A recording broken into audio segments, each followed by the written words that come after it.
Flu burung atau avian influenza tak hanya meluas antar negara bagian di Amerika Serikat, tapi belakangan juga antar spesies, bahkan di luar ayam dan unggas lain yang biasanya tertular unggas liar. There have been some recent developments with avian flu or bird flu that have raised some concerns among experts.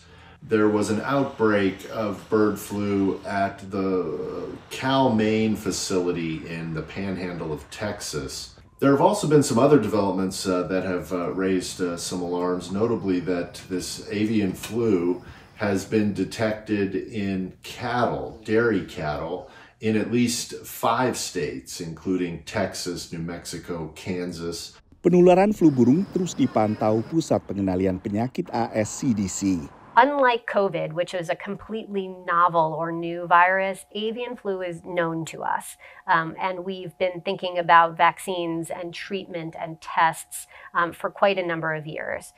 But this is a new development.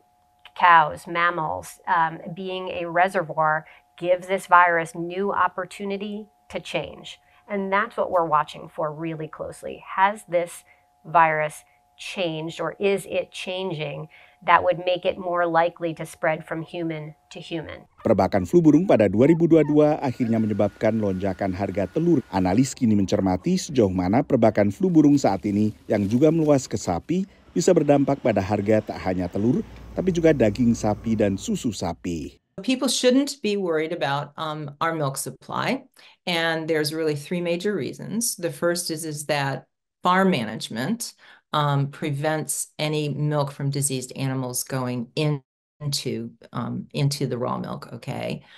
Secondly, even if there was a small amount that went into the raw milk, it would be diluted out because you're mixing milk from many, many different cows.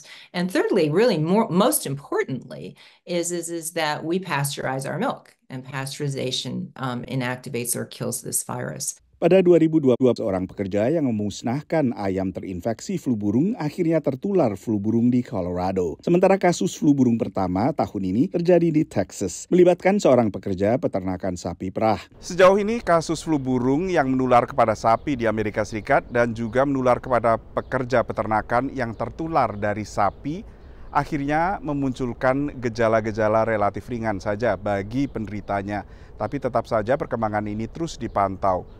Penularan flu burung kepada mamalia lainnya akhirnya lebih tragis. Ratusan anjing laut dan singa laut akhirnya mati tak hanya di Amerika Serikat tapi juga di sejumlah negara Amerika Latin.